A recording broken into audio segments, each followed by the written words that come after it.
That intro totally didn't take 5 hours to make. Anyway, welcome. I'm Destiny.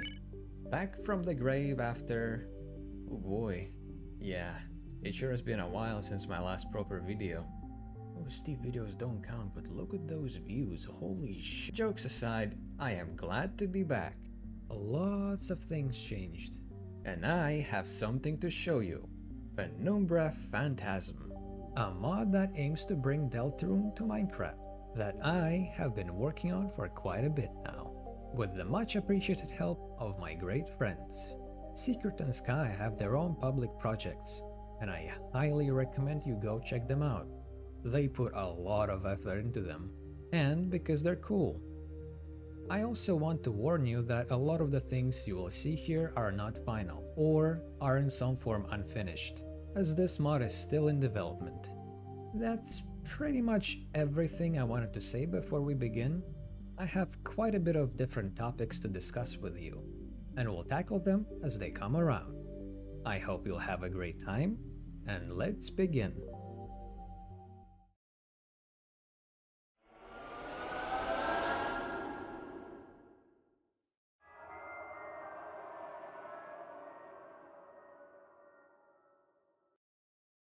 Before we talk about the fountains, let's talk about you. Yes, that you. When you first enter a new world, you are greeted with a special screen where he speaks to you. After the connection, he lets you choose a gift. Your choice will determine what type of soul you will have. If you don't care about the choice, you can press escape to skip the screen with a random soul type. And if you skipped after choosing, your choice won't be randomized and will remain.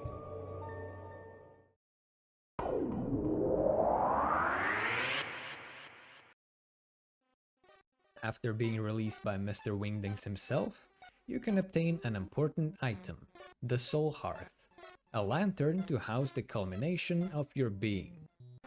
Right now, it serves little purpose beyond sealing dark fountains, but it will also be necessary to make them in the future. It has a simple, temporary crafting recipe. The way you obtain one will be much more interesting in the future, with you having to perform a specific in-world action. A neat little thing about it. If you die while having it in your inventory, you will see your soul shattering in the death screen. Pretty cool, huh? Later down the line, the Soul Hearth will grant you passive stat buffs, with every type affecting their own specific stats.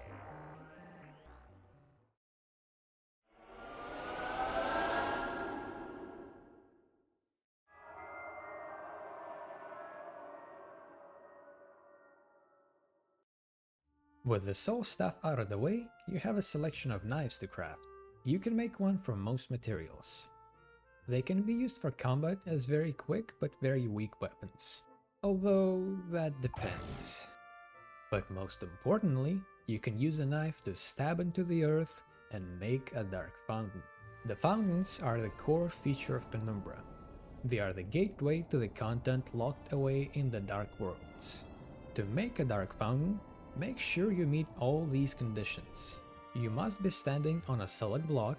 The space around you must be an enclosed room with shut doors. And most importantly, the room has to have a theme, which is dictated by the blocks it contains.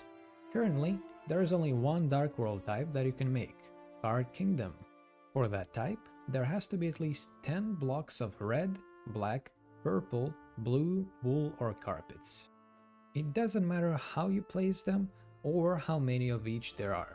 All you need is to just meet the required amount. Once all set, take your knife, focus on what you want, and hold right click.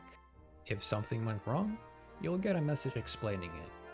Otherwise, you will initiate the fountain bit, which you can interrupt by letting go of the button. But if you held it down all the way, you'll stab into the ground and set darkness free. Once made, the fountain will fill the room with darkness, and take all players inside to its dark world. Just like in Deltarune, light world fountains have a tendency to spread to other rooms if given a chance.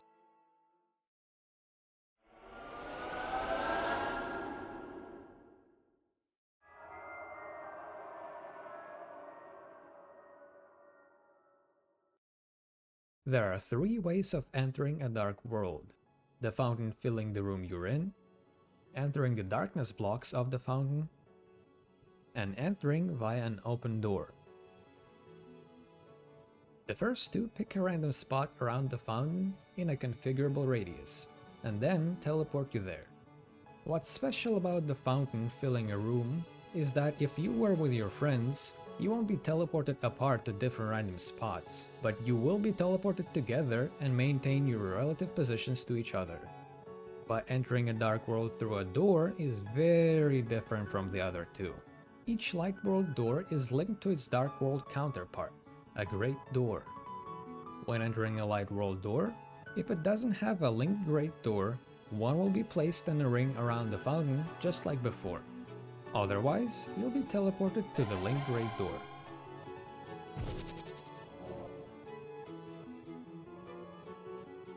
It's also important to state that only one great door can be linked to a light world door. You can also find unlinked great doors randomly generated around the dark world. They'll stay unlinked until you try opening them, which will cause them to check if there's an unclaimed light world door it can link to.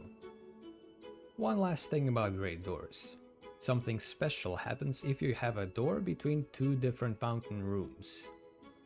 Such a great door would not lead to a light world door, but to the great door in the adjacent dark world, essentially connecting 2 dark worlds together.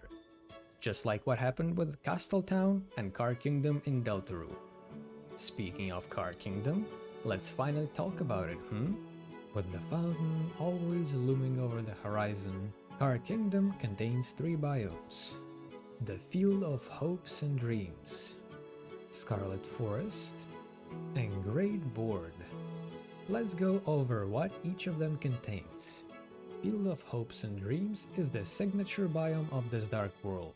Fields of purple grass with occasional scarlet trees, lakes of healing water, and startails growing out of them, which are rumored to be fallen stars. Also, that shape seems oddly familiar. Echo flowers, which are currently just flowers without the echo part, as well as rare dark candy trees, serving as the only food source here, for now. Scarlet Forest, as the name implies, is the domain of the scarlet trees. Besides them, here you can also find scarlet roses, tall bushes, and even big bushes. You can even enter and leave your imprint on them. In the Umbra Stone of this biome, you can find the rose gold ore. If you take a look back at the great doors, you'll notice that it's the same stuff they're made of, and you can't even make tools out of it, which technically makes them great door tools. Either way, rose gold is like regular gold, but not useless. Moving on to Great Board, here you can find a checkerboard of polished dark and scarlet marble, with poker checks scattered around, as well as chess, big and small. Under the checkerboard lies a layer upon layer of regular dark and scarlet marble, like layers of a cake. In them, you can find the ivory ore. Currently, it doesn't have much use, but you can make tools out of it. As you may see, there is not a lot of content right now, but sure as hell, plenty of building blocks. You will not believe how painful it was to add all of these block sets. But the pain was certainly worth it. Just look at them. There's still some things that are unobtainable and very gimmicky. Doesn't this village just look so friendly? I'd like to close this chapter off with more information regarding how the fountains and dark worlds work. The fountain of the dark world is visible from any point in the world and remains the same size at any distance. Because it looks very cool, and I thought that something as important as that should be easy to find. When you seal a dark fountain, the dark world isn't actually removed. In fact, you can just reopen the same dark world with everything you built there in place. On the technical side of things, it stores all dark worlds and the positions at which they were made in a permanent list. When you make a fountain, it checks if any of the blocks in the fountain's room are present in that list. If not, it makes an entirely new dark world. And if so, it reopens the existing Dark World instead. So technically, you could just put a block on the place where the Dark World was opened and exclude it from the room scan, which would cause a new Dark World to be made. I thought that's pretty interesting, or maybe even nice to know. How much longer now? My Penumbra Phantasm. Now you're probably asking, Destiny, when will I be able to play the mod? And the answer would be, you can play it right now. Yeah, it's been available for quite a while. Now, it's not a public release or anything, just dev builds which get uploaded in my Discord server. So if you want to try it out, there's an invite down below. You're always welcome. There you can also keep track of the mod's development and related news, as well as take a look at my other mods if you so desire. That's about it for the main part of the video. Feel free to stay if you're interested in the future plans of the mod, difficulties with making it, as well as just my ramblings and other things.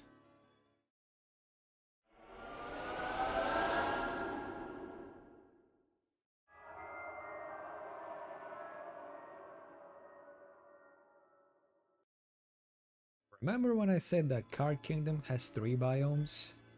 Well, it actually has a 4th one, the Cliffs. The reason why I didn't show it, well, I think you can see yourself. This is the earliest version of them, and I tried to match how DELTARUNE did them. Tall paths over the void, going up and down. And I discovered that just doesn't work in Minecraft. So, this biome is in need of a complete rework.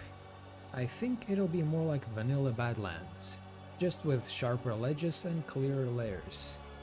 There would also be those wobbly things, in both friendly and hostile variations, as well as dust piles, odd eyes, and other things. As for the resource of this biome, it will have this nondescript goo thing. It doesn't have a name yet, and it would be found leaking out of the holes in the walls. The idea behind it is to be a replacement for coal. Oh right, replacement. Next big thing planned in the future is the inventory separation. You'd have a separate inventory for Dark Worlds and Light World, with all UI elements being redone in the Dark World style. The reason is because I want Dark Worlds to have a separate progression with their own materials. It would be kinda lame if you could just waltz in with full netherite and completely decimate everything. Speaking of equipment, the 4 armor slots will be replaced with 2 accessory slots with the future Curious integration. And lots of new items for that. Thanks, fish. I also think of making it so when you exit a Dark World, all your items in your inventory turn into a trash ball entity to explain where they all go. And to get your items back in the Dark World, you'd have to enter it with the ball on your head. Another thing is that there most likely won't be any Light World items turning into different Dark World items, because it would allow players to progress and become stronger without having to interact with Dark Worlds at all. But I plan to add an endgame trinket that would allow you to bring Dark World stuff outside and vice versa. Because hard limits like that are lame, and who wouldn't want to rock a shadow mantle with the black knife outside of Dark Worlds? Other future things I'd like to mention are save points for respawn, fire doors for quick travel, an ender chest analog to transport items between Dark Worlds without hassle, maybe even Dark World skin selection, although that one is really hard, as well as many other things. Going over all of them would take forever. Most of the things you see in Deltarune, they'll be added in some shape or form, including other Dark World types, shopkeepers, bosses, and so on. Last thing I'd like to focus on instead are custom things. For example, the depths will be an actual place you can go to in this mod. In fact, some of the blocks from it are already added. Speaking of lore, we barely know anything about the depths in Deltarune, So most of the things here are my personal interpretation and ideas, which will probably end up not being canon. The depths is a place of primordial darkness down below. When you make a dark fountain, you channel your determination into a single point to pierce the barrier between the worlds and let darkness spill free. It is the place where all darkness originates from, which makes sense considering fountains are called just that, fountains. They have to start somewhere. Think of it like making a small hole in a water-filled balloon, which also neatly explains the roaring. When you make too many holes in the balloon, it pops. Visually speaking, the depths would be very dark, spiky, and mostly made of tenebrolith, crystallized, solid darkness. In the sky, you'd occasionally see bright flashes in the distance, lighting up silhouettes of slumbering titans. While in the depths, your very soul is under constant crushing pressure of the overwhelming darkness around you. Your determination will slowly go down, and once it reaches zero, you will start taking damage and die. This is called erosion, which makes the place even more dangerous and puts a hard timer on how long you can remain there. Of course, there will be ways of getting extra time, and in in-game, even completely circumventing the negative effects, so this mechanic won't get too annoying and can actually be dealt with. And you're probably asking, why would anyone in their right minds go there? Good question. I'd imagine there would be very valuable resources. But primarily, this place is meant for one thing: traversal between separate dark worlds. I didn't mention how to actually get into the depths. Currently, when you try to approach the Dark World fountain, the flow of darkness pushes you away. But in the future, if your determination is maxed out, you can overpower it and push through, falling into the depths. Maintaining the trend of the fountain looking different in light and dark worlds, here the fountain will also look different. A bright white dot in the sky shining down like a spotlight, with dark clouds swirling into it like an upside-down vortex. In dark worlds, you can only see the fountain of that particular dark world. In the depths, however, you'll see all existing fountains around the place, because this is where they all originate from. You'll be able to travel to any of them, get close to the vortex, and get sucked right in, thrown out in that fountain's dark world. I think the concept of the depths is really cool and has a lot of potential, both functionally and aesthetically. I could continue going on and on about the future of this mod, because I have lots of ideas and there is truly a lot planned, which by extent brings us to the next chapter.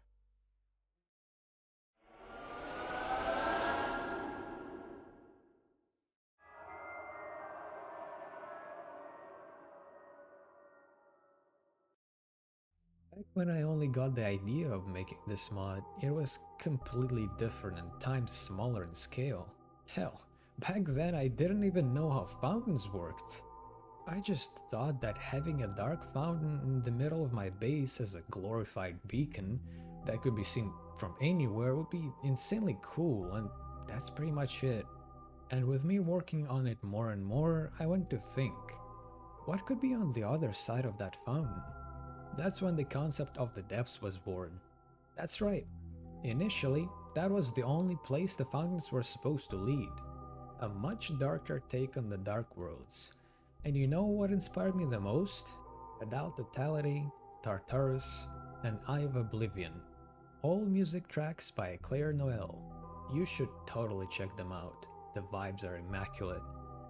As time went on, the scope of the mod exploded completely as I added the first blocks and the first biome, Field of Hopes and Dreams. Since then, I've been thinking how to best approach bringing Deltarune things to Minecraft, and this question would end up still not solved. Fundamentally, the two are very different games. One is plot and character driven, the other is a make-it-yourself sandbox, which makes them incompatible. Just porting Deltarune to Minecraft would suck. Cutscenes and dialogues that lock you in, and a whole lot of other limitations. As well as just being insanely difficult to do. The point is, I'm struggling with defining what this mod should be. There's just so much to take into consideration and think about. How to best portray Deltarune things and mechanics without it being in the mod just because it was in Deltarune. In my opinion, just because something is in the source material doesn't justify it being absolutely abysmal gameplay-wise. And at the end of the day, I'm just a single person with not a lot of experience behind, and it's very easy to get burned out and scope crept. And then also my real life comes to bite me in the butt.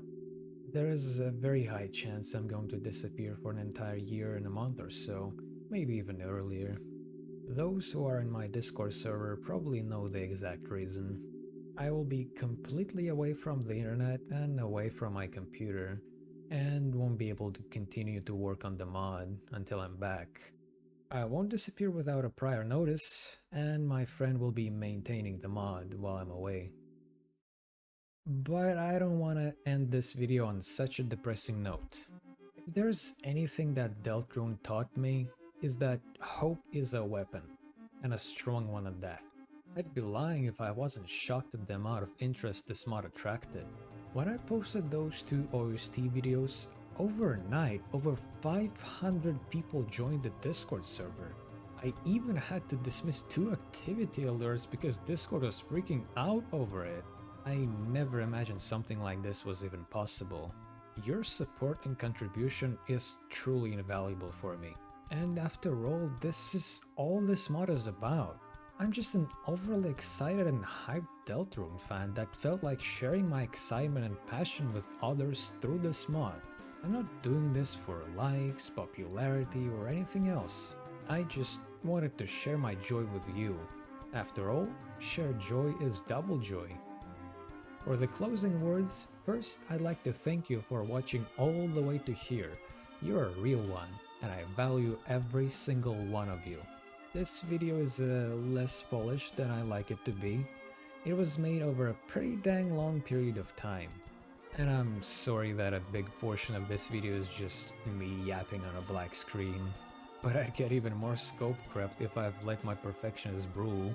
My goal with this video is to inform you about Penumbra Phantasm while trying to be authentic and cozy.